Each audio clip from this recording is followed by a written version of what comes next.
Bonjour à tous. Parmi les thèmes du jour de leur assemblée plénière ici à Lourdes, les évêques de France ont abordé la question du dialogue avec les musulmans dans un contexte, on le sait, parfois tendu. Le président du Conseil pontifical pour le dialogue interreligieux, le cardinal français Jean-Louis Torrent, est venu de Rome. Il a dressé un état des lieux, notamment les difficultés liées à Daesh et à ses incitations à la violence. Il a également souligné l'impératif du dialogue, mais un dialogue qui va toujours de pair avec l'annonce de l'Évangile.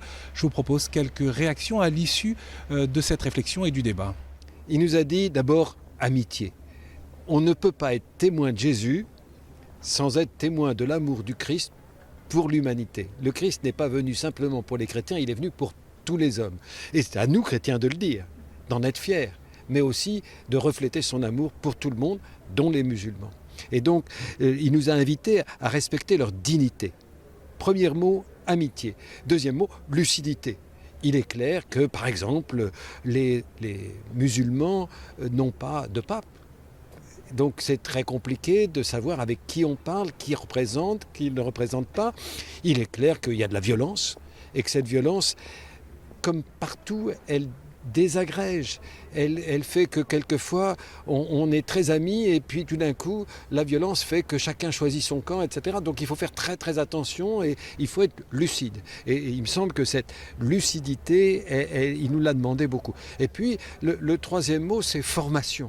Il a beaucoup insisté sur l'éducation, sur le fait que pour rencontrer l'autre, il faut être éduqué dans sa propre foi, être capable de répondre avec assurance de ce sur quoi on nous interroge, et puis quand même connaître suffisamment l'autre pour ne pas lui poser des questions qui ne soient pas bien posées. J'ai bien consonné à ce que le cardinal a pu évoquer, si vous voulez, de la situation d'aujourd'hui, avec la violence en toile de fond. Et son propos est très juste lorsqu'il dit qu'aujourd'hui, cette violence obère les relations que nous avons entre dialogue et peur.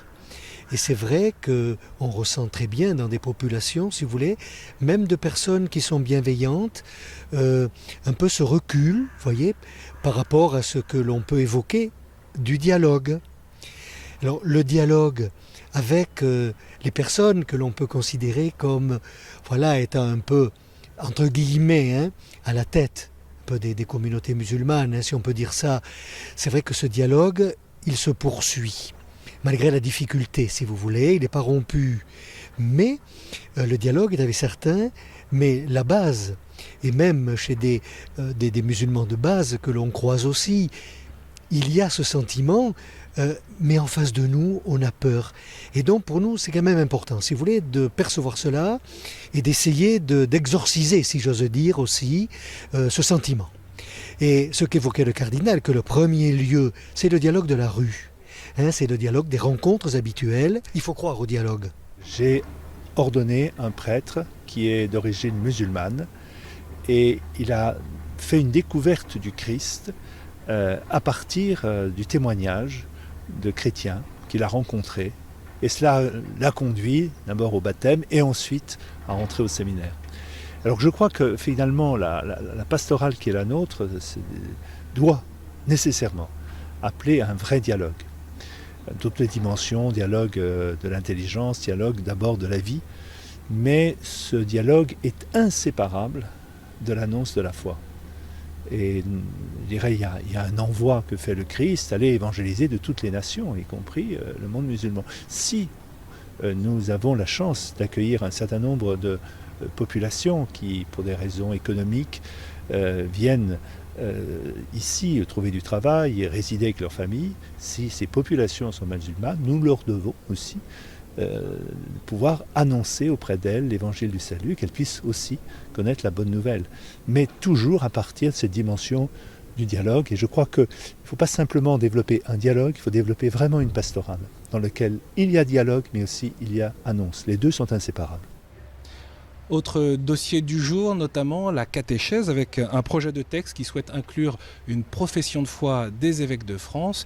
Également une réflexion sur les missions et les structures de la conférence épiscopale. Demain, dernier jour de travail pour les évêques ici à Lourdes. Il sera notamment question de la lutte contre les dérives sectaires. Je vous dis à bientôt pour donc un dernier flash. N'hésitez pas à les retrouver sur le site internet de KTO, www.ktotv.com.